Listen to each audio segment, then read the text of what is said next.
Shift gears though, from real estate and infrastructure or design, we're going to go to power.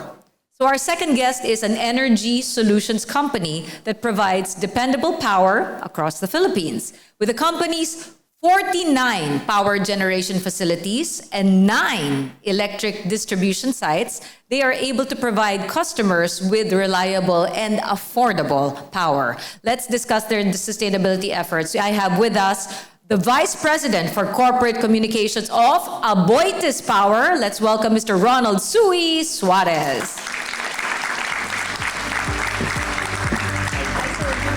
Hello, how are you? How are you? Hi, Suiee. Good morning to you. So we're shifting gears. Morning. Morning. So again, from power to real estate, and you're our first one in power. Suiee, of course, we're going to get to know AboitizPower through your talk. But just to jump off, would you like to greet everybody first? Hi, everyone. Good morning. I'd like to know sana yung composition of the audience. Sino yung from architecture? If you can raise your hand. Ayan. Anybody else na non-archi? I heard may engineering folks here. Ayun. May econ? Oh, ang dami pala. So econ, engineering, and architecture. Anybody else? Hindi kayo nagtaas sa kamay? You're from what Faculty. college? They're faculty. Other faculty on that end? Okay. Thank you. Sige. All right. So I know you want to para ma-direct natin. I know. I just wanted to make sure who we're talking to. Do you mind if I speak in English and Filipino? Para madali maintindihan na. Yan. Sige. Para Okay, kwentuhan very lang good. tayo, Suiee. Yes, of course. All right. So to jump off with our little Q&A, and I know you do have a presentation, the Yes. Philippines is known to have the lowest per capita energy consumption rate in Asia. What does that mean? Could please explain more that in detail? And how do you view it in relation to the Philippines' economic development? Good. Thank you for that question. No, so I'd like to kick off with this slide, diba? So it just shows how the energy consumption ng Pilipinas no, compared sa ating mga kapitbahay sa ASEAN. No, that the Philippines is that purple line down there. No? So it's gone very little from 1960 to the year 2020. Compared to Malaysia, yung yellow. Yes. So the GDP per capita ng Pilipinas has only risen very little. And with that, yung konsumo natin ng electricity or energy has risen very little. Is that a good thing or a bad thing?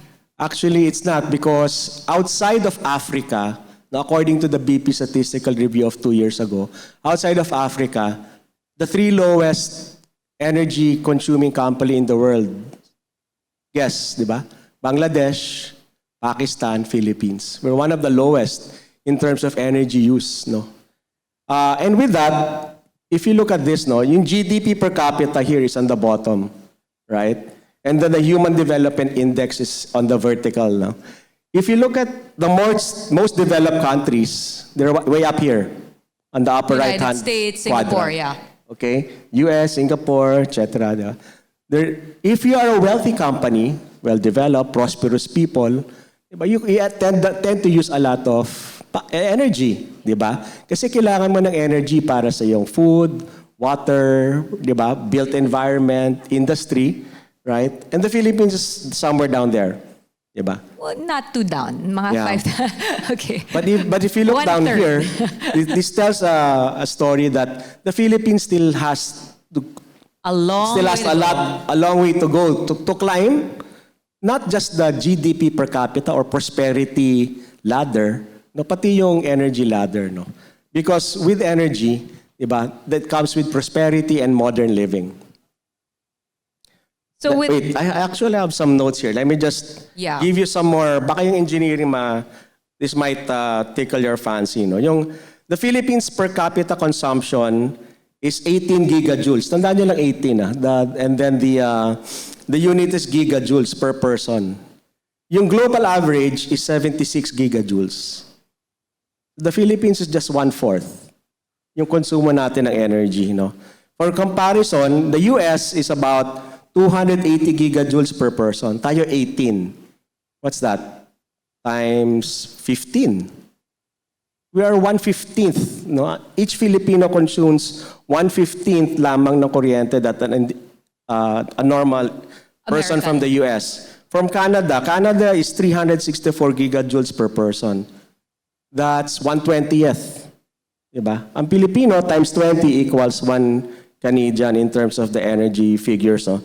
So, ang punto ko lang dito is that that's why our country must push for more reliable and secure energy to support our development. Diba? Yung ating araw-araw na pangangailangan. And also, make the country competitive and attractive to investments. It's also important to attain this in a manner that is tailored uniquely to the Philippines. That might be radically different to the pathways of and timelines of other developed countries, no, sa pag-attain ng kanilang energy transition. So again, let's not just talk about energy, but what's clear here is the quality of life, That's prosperity. Right. So hindi to discount na wow, hindi tayo it's not that mindset.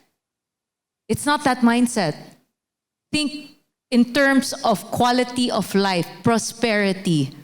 So we have a lot more. We have a lot more to go. Like sa larangan lang ng tubig, no. According to water.org, sa Pilipinas, sa water lang, and you probably might interest the engineers and the architects, diba? 52% of the population don't have access to water, clean water. About I read also 42% don't have access to a toilet. Diba? So there's still a lot more to grow in terms of yung prosperity ng tao. At saka just running water, diba? Running water requires energy to transport, to filter, to extract, diba? 3 years ago, there was a storm in Cebu, yung Odette. And then the transmission lines went down. And then they said, okay, we'll restore power, diba? You know what? Anong sabi nila when power was restored? Thank you for restoring the power in Cebu to, no? Because ngayon may tubig na kami. Then hindi we realized, hindi lang kuryente. Yes, pag wala palang tubig, palang kuryente, wala rin palang tubig, di ba? Wala ring internet, walang connectivity. So a lot of these things that affect human development requires energy. We need to improve on this one for sure. So Suiee, here's another one. Philippines also contributes less than 1% global greenhouse gas emissions.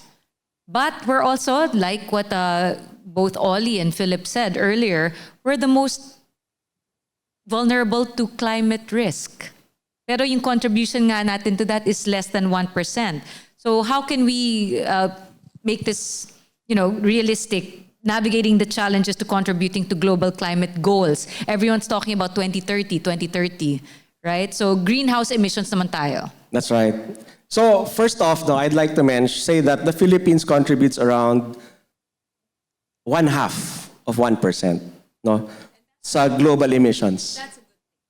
That's a good thing. However, the thing about that is that when you think about this, since the country contributes only 1/2 of 1%, diba? That says that our impact to the climate goals is minimal, diba?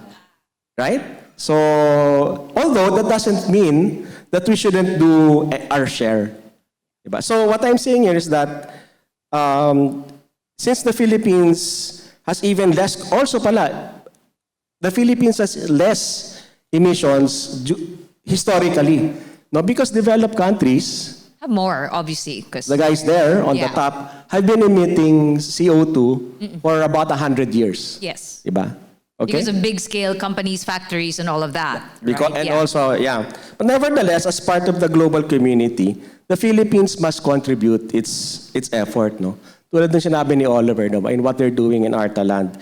What is important to note here is that while we have a shared responsibility, tayong lahat, no, we have to share in the global action to combat climate change.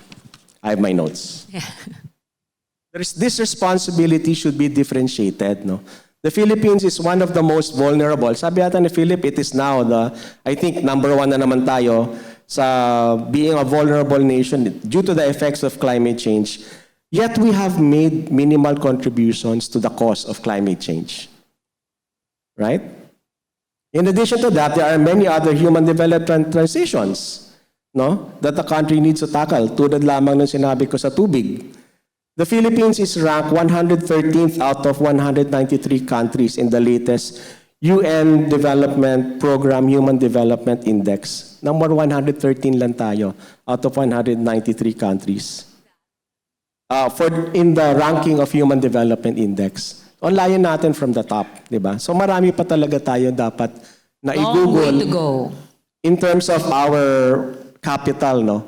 To improve the quality of lives of Filipinos. And that's why we must prioritize climate change adaptation, right? And resilience and the transition to and resilience in the light of impact of climate change. Therefore, the energy transitions must be tailored to each country based on the varying levels of climate responsibility. So the Philippines has very little effects, no, on contribution to climate change, and also our level of capability, and also in our stages of development. So, yun lang, no, kailangan talaga natin i-google much more of our resources to other things, no.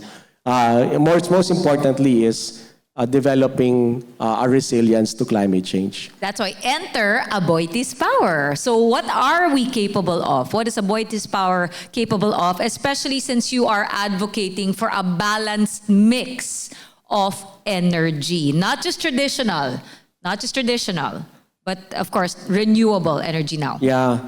So I'd like to let you know that AboitizPower is a power generation and distribution company, no?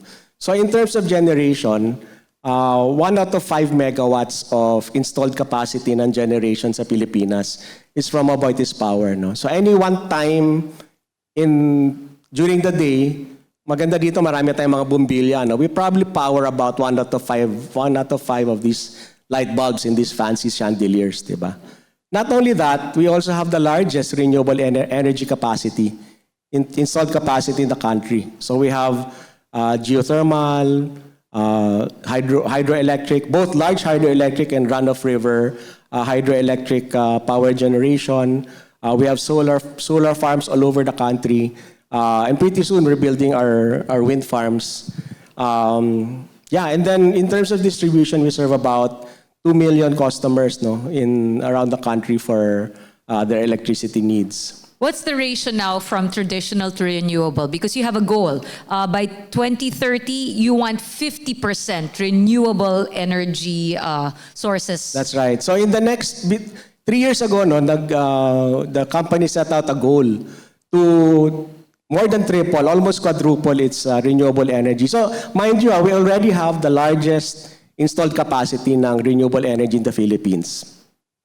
And we will more than triple that to, it says here, diba? 4,600 megawatts. 3 years ago, that was about mahigit 1,000, around 1,000 megawatts only, right? So, and that's the plan, to grow this in a 3.6 fold, no, over the next, up to the end of the decade. And that really takes time, ah. So, yeah. Kaya nga, there's a lot of pressure, there's a lot of expectations to get to net zero and all of that, no? But the energy system, ladies and gentlemen, is a very large and complex system. It's not just generation, it's also transmission, it's also industry and the built environment, diba? That needs to transition with it. So it's gonna require more time. So pag sinasabi na parang, oh, you need to do it faster, you need to be net zero by 2050, no? The whole country, I doubt if it will make net zero by 2050. In fact, the government's Philippine Energy Plan says it's only 50-50 by when? 2040. No? By 2050, do you think it will get to 100% renewable? It will probably not. Yeah. But the point is, it is on track. Let's not forget, the point here is it is on track, and that's why we're hopefully gonna get you in the next 5-10 years, once you graduate, to be part of all these efforts to keep making it happen. And who knows, you might have even better ideas to accelerate what's already happening. Yeah, and I think, Isa, what's important to note is we are on our own track. Ang bansa natin ang nasa sarili nating timeline, okay? We're not expected to get to net zero by 2050, just like all the developed countries up there, right? We are on our own timeline, no? People like you, no, the architects, engineers, and economists will probably be the ones who are going to accomplish this, eh? no, for our country. That's why it's important that you be aware of what's out there. But Suiee, here's another thing. I know we're pushing for 50% renewable energy by 2030, and that's like what, in less than 6 years. However, wag tayong magalit at wag tayong mag-shutdown sa traditional. It's not necessarily black and white.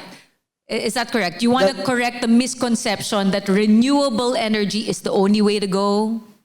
It is the way to go. It is the way, it's going to take some time to get there. Okay. It will require a phase wherein renewables and traditional energy will work with each other. Halimbawa, I bet mamayang right now, if you have a house or buildings that have solar panels on top, maliwanag sa labas. It's producing electricity, right? All right, right? May kuryente ba sa from solar panels mamayang gabi? Mamayang gabi. Pag gabi? There's none, right? So solar panels have if you have 100 watts of solar panel, it produces only 17 watts throughout the day. That is the capacity factor of solar panel, 17% capacity factor. Wind has a 30 to 40% capacity factor. So if you have a solar farm that's 100 megawatts, it will produce only 17 megawatts, di ba? 30 to 40 megawatts only throughout the day or throughout the year. So what do you do at night? The 80-something% of the day that there is no solar power, or the 60 to 70% of the day or year that's di ba?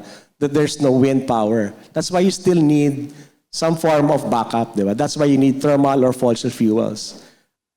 At some point, batteries will become cheaper, di ba? However, if you combine renewable energy plus batteries, it becomes very expensive na, di ba?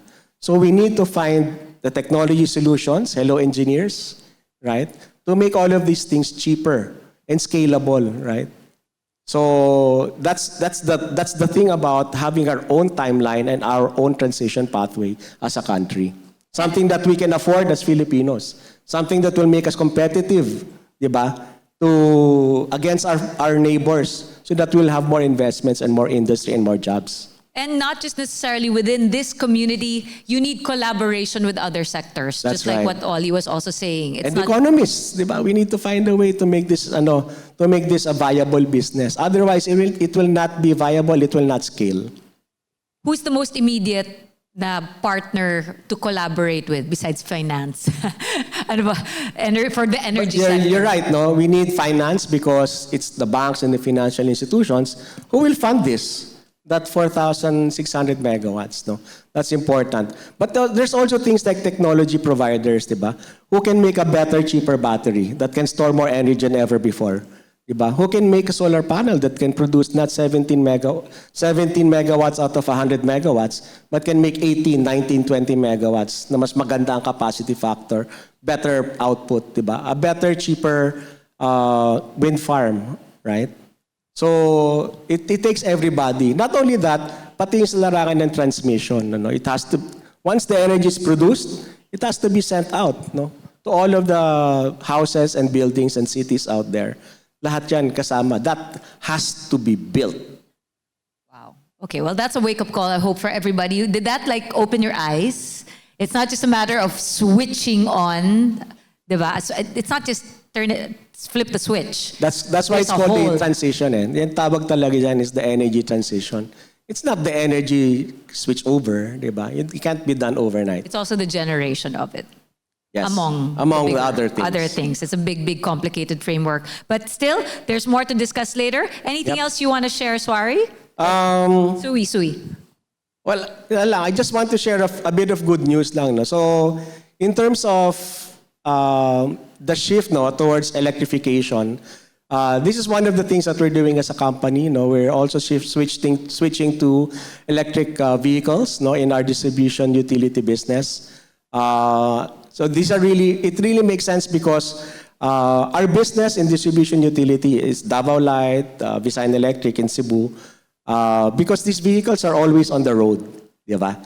And they travel they cover a lot of distance over time. That's why shifting to electric vehicles is is a good thing to do, and it's also it's mandated by certain rules and laws in the Philippines, no? And we are working and acting well ahead of those laws. And that my final point is this one, no?